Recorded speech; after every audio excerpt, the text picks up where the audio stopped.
Transporter से cement विवाद पर मीटिंग के बाद केंद्रीय मंत्री अनुराग ठाकुर ने कहा कि ट्रक ऑपरेटर्स हमारे परिवार के सदस्य हैं और जिस प्रकार से सीमेंट फैक्ट्री बंद होने से हिमाचल प्रदेश और ट्रक ऑपरेटर्स को घाटा हुआ है, ये एक गंभीर स्थिति है। उन्होंने कहा कि सीमेंट फैक्ट्री विवाद मामले में राजनीति नहीं होनी चाहिए। केंद्रीय मंत्री अनुराग ठाकुर ने कहा कि सीमेंट कारखाने का विवाद सुलझाने के लिए बेशक प्राथमिक जिम्मेदारी राज्य सरकार की है, लेकिन केंद्र भी इस मामले में समाधान का प्रयास करेगा। इससे पहले उन्होंने मुख्यमंत्री सुक्खू से भी जल्द इस मामले का हल निकालने की बात कही। हिमाचल प्रदेश मंत्रिमंडल की दूसरी बैठक राज्य सचिवालय में हुई। बैठक की अध्यक्षता मुख्यमंत्री सुखविंदर सिंह सुक्खू ने की। इस बैठक में कांग्रेस सरकार के पहले बजट सत्र की तारीखों को राज्यपाल के अनुमोदन के लिए भेज दिया गया। मंत्रिमंडल की ओर से 14 मार्च से 6 अप्रैल तक बजट सत्र की तारीखों को प्रस्तावित किया गया है। इस बजट सत्र में कुल 18 बैठकें प्रस्तावित है। बजट सत्र की शुरुआत हिमाचल प्रदेश के राज्यपाल के अभिभाषण के साथ शुरू होगी। हिमाचल प्रदेश में मुख्यमंत्री सुखविंदर सिंह सुक्खू के नेतृत्व में सरकार बनने के बाद निराश्रित बच्चों के लिए सुख आश्रय योजना की शुरुआत की थी। इस योजना को बजट के साथ अनुमोदित कर दिया गया है। मुख्यमंत्री सुख आश्रय सहायता कोष की स्थापना 101 करोड़ रुपए के बजट के साथ की गई है।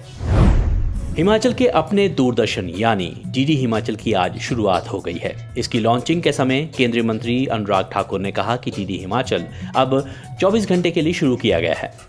डीडीएच अब पूरे देश में देखा जाएगा। उन्होंने कहा कि पर्यटकों को हिमाचल लाने के लिए, उन्हें आकर्षित करने के लिए अनेक कार्यक्रम इस पर दिखाए जाएंगे।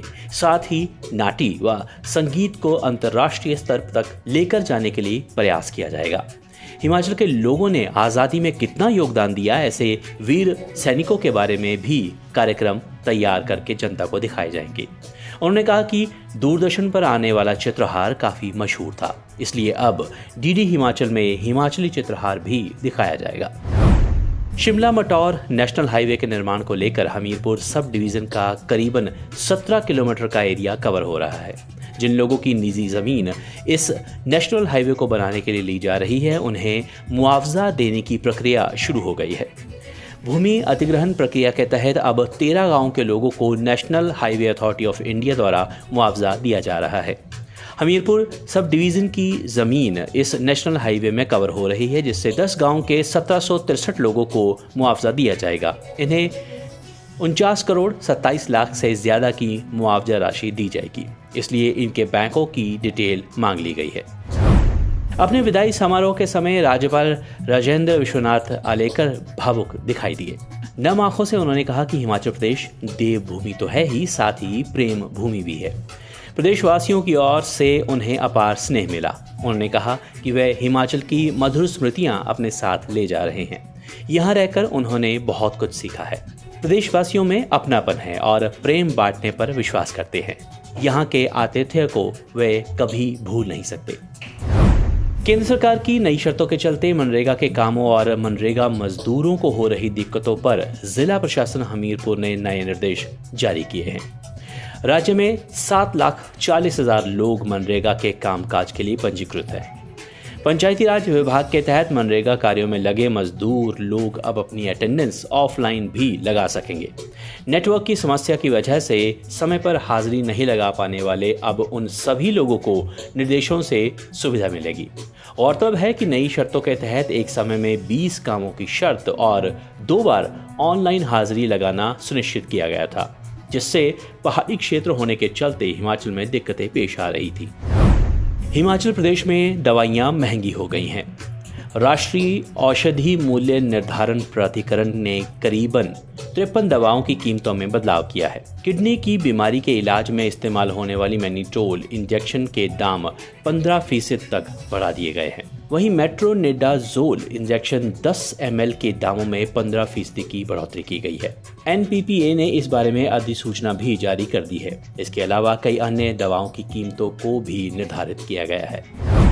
राजकीय वरिष्ठ माध्यमिक पाठशाला भरवाई में उप स्वास्थ्य केंद्र शाहबाग की टीम के द्वारा स्कूली बच्चों को टेटनस के इंजेक्शन लगाए गए।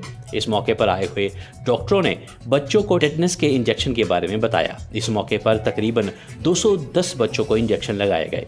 इस मौके पर उप स्वास्थ्य केंद्र की डॉक्टर इंदु ठाकुर ने बच्चों को टेटनस के बारे में संपूर्ण जानकारी दी। वहीं बच्चों ने आई हुई टीम से खुद को बीमारियों से कैसे बचाए, इसके बारे में विस्तार पूर्वक जाना। अनीमिया मुक्त अभियान के दूसरे चरण में जिला के सरकारी और निजी शिक्षण संस्थानों में 11 से 19 वर्ष तक की आयु की छात्राओं की जांच की जाएगी। जिला में इस अभियान को सुनिश्चित ढंग से पूरा करने के लिए वीरवार को एडीसी जितेंद्र शांस्ता की अध्यक्षता में जिला स्तरीय टास्क फोर्स की बैठक आयोजित की गई। बैठक के बारे में जानकारी देते हुए शांस्ता ने बताया कि इस अभियान के दूसरे चरण में भी राष्ट्रीय बाल स्वास्थ्य कार्यक्रम के तहत मोबाइल हेल्थ टीमें विद्यार्थियों की जांच करेंगी और शिक्षण संस्थानों के नोडल अधिकारी MMBSY ऐप के माध्यम से गूगल शीट पर इसकी एंट्री करेंगे। इस ऐप के माध्यम से अभियान की लगातार मॉनिटरिंग भी की जाएगी। हिमाचल स्कूल शिक्षा बोर्ड धर्मशाला ने 9वीं और 11वीं कक्षा की वार्षिक परीक्षा और कंपार्टमेंट की डेटशीट जारी कर दी है। 9वीं की परीक्षा 3 मार्च से 20 मार्च तक होगी। 11वीं की परीक्षा 3 मार्च से 27 मार्च तक चलेगी। परीक्षा 12:45 से 4 बजे तक ली जाएगी। परीक्षा कोविड-19 के संक्रमण के दृष्टिगत सरकार द्वारा जारी मानक संचालन प्रक्रिया यानी SOP के अनुसार ही ली जाएगी।